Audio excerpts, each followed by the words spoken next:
الحمد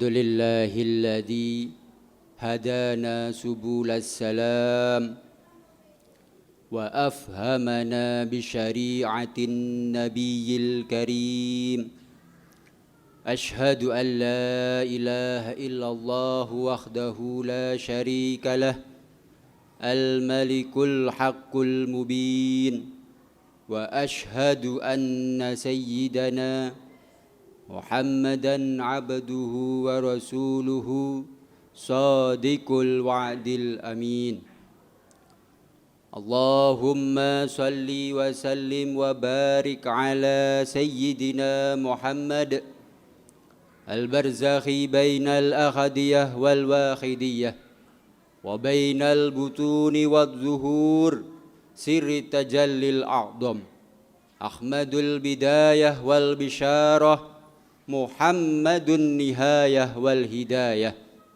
محمود السيرة والسريرة مصطفى العناية والرعاية وعلى آله وسلم عدد كمالك وكما يليق بكماله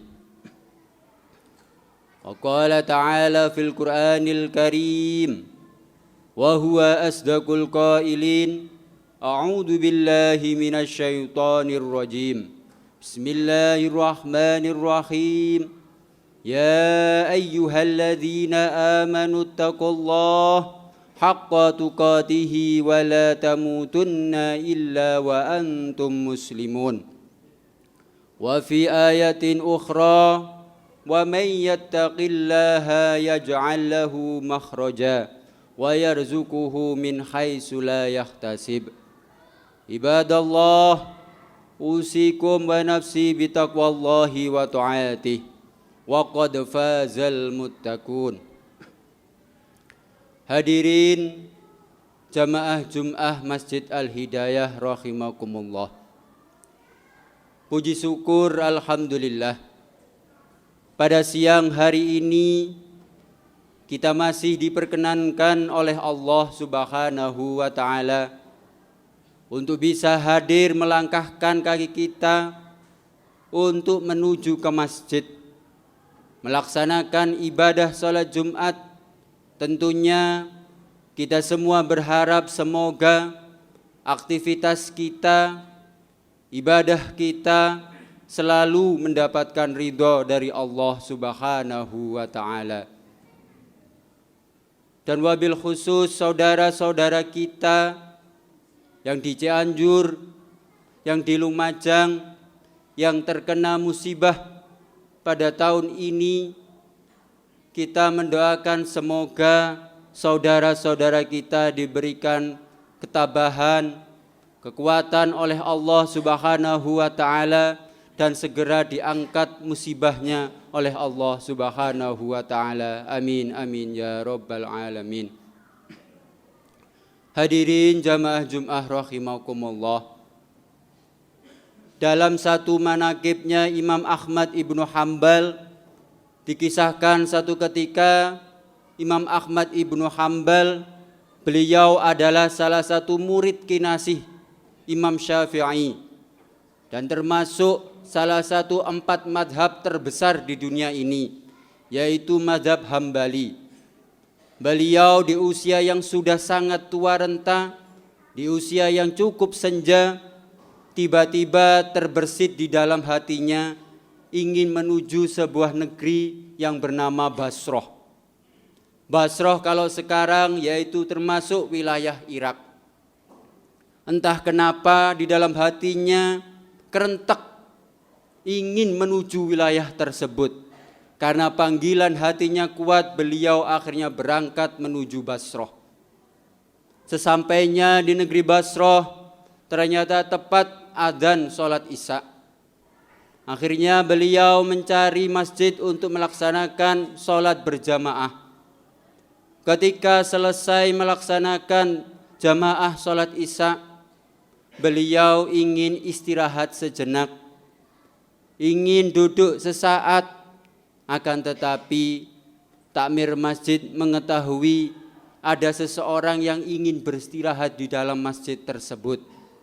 Kemudian takmir masjid bertanya, "Ya Syekh, mada tasna'? Apa yang jenengan lakukan di sini?"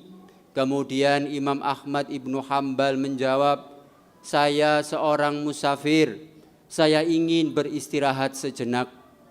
Kemudian takmir masjid menjawab, "Ya Syekh, panjenengan dilarang istirahat di masjid ini." Kemudian takmir masjid mengusir Imam Ahmad Ibnu Hambal keluar dari masjid. Seandainya takmir masjid ini tahu siapa tokoh yang masyhur, seorang tokoh yang mulia, bisa jadi Imam Ahmad akan dimuliakan. Tetapi saat itu bisa jadi belum ada foto hingga seperti zaman sekarang, tentu berbeda masalahnya. Takmir masjid mengusir dengan keras, akhirnya Imam Ahmad keluar dari masjid.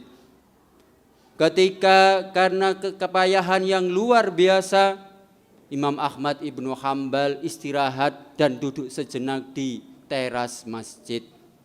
Ternyata lagi-lagi takmir masjid mengejar beliau sambil berteriak, "Ya Syekh, apa yang jenengan lakukan di sini?" Kemudian Imam Ahmad Ibnu Hambal menjawab, "Saya ingin istirahat barang sejenak saja."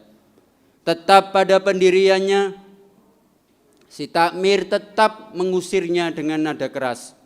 "Panjenengan tetap tidak boleh istirahat walaupun di teras." Dengan nada yang sangat kasar sekali, Imam Ahmad Ibnu Hambal kemudian keluar dengan nada gontai. Dengan langkah yang gontai, yang lemah lunglai karena sudah cukup tua, beliau akhirnya keluar dari masjid. Ketika keluar dari masjid, beliau melihat di sekitar masjid ada toko roti. Dan di toko roti tersebut melihat seorang penjual roti ini sedang membuat adonan roti. Karena dari kejauhan si penjual roti ini melihat ada seorang kakek tua, seorang yang sudah tua renta, yang sudah sepuh, terusir dari masjid. Kemudian sambil memanggil beliau, "Ya Syekh, monggo pinarak istirahat barang sejenak di toko kami." Kemudian Imam Ahmad Ibnu Hambal mengiyakan ajakan si penjual roti tersebut. Ketika sampai di toko tersebut, beliau ingin beristirahat. Imam Ahmad Ibnu Hambal melihat satu gelagat yang unik pada si penjual roti ini. Si penjual roti ini tidak mau menjawab ketika tidak ada pertanyaan. Tidak mau, hanya diam saja ketika tidak ditanya oleh Imam Ahmad Ibnu Hambal. Dan ketika diamnya ini, yang keluar dari lisannya hanyalah lafaz istighfar. Dan itu terus dilakukan oleh si penjual roti ini. Si penjual roti ini ketika membuat adonan yang terucap selalu lafaz istighfar. Melihat gelagat ini, Imam Ahmad Ibnu Hambal kemudian penasaran. "Wahai si penjual roti, sudah berapa lamakah panjenengan melakukan hal ini?" Kemudian penjual roti menjawab, "Kurang lebih semenjak saya membuka toko ini, hampir 30 tahun saya melakukan hal ini. Apa manfaat dan faidahnya? Panjenengan selalu mengucapkan lafaz istighfar hingga 30 tahun ini." Kemudian si penjual roti lalu menjawab, "Ya Syekh, apapun permintaan saya, apapun keinginan saya, apapun doa saya selalu dikabulkan oleh Allah Subhanahu wa ta'ala. Seluruh hajat-hajat saya selalu dikabulkan oleh Allah Subhanahu wa ta'ala. Akan tetapi ada satu hal, hingga detik ini doa saya, pinta saya belum diijabahi oleh Allah Subhanahu wa ta'ala." Kemudian Imam Ahmad Ibnu Hambal bertanya kembali, "Wahai si penjual roti, apakah gerangan doa itu hingga Allah belum mengabulkannya?" "Ya Syekh, saya hanya berharap, saya ingin berjumpa dengan seorang ulama yang masyhur, yaitu yang bernama Ahmad ibnu Hambal. Terdengar ketika melihat hal itu, sontak Imam Ahmad ibnu Hambal lalu mengucapkan takbir Allahu Akbar. Beliau lalu mengenalkan dirinya, ana Abdullah al-Fakir, Ahmad ibnu Hambal. Beliau mengenalkan dirinya, saya adalah Ahmad ibnu Hambal. Hadirin jamaah Jum'ah rahimakumullah. Melihat, mendengar kisah tentang Imam Ahmad ibnu Hambal yang datang dari jauh, ternyata didatangkan oleh Allah hanya untuk pintanya seseorang si penjual roti ini yang menunggu 30 tahun untuk bisa berhadapan, berjumpa dengan seorang ulama Ahmad ibnu Hambal. Tentunya beliau selalu membasahi, si penjual ini selalu terucap lafaznya istighfar. Hal ini sesuai dengan sabda Nabi Muhammad sallallahu alaihi wasallam. Di dalam hadis Rasulullah sallallahu alaihi wasallam, man lazimal istighfar ja'alallahu min kulli hammin faraja wa min kulli dhiqin makhraja wa razaqahu min haitsu la yahtasib. Rasulullah sallallahu alaihi wasallam bersabda, barang siapa yang memperbanyak membaca istighfar, Allah akan menjadikan kelapangan dari setiap kegundahan. Allah akan menjadikan jalan keluar, diberikan solusi dari setiap masalah dan problema.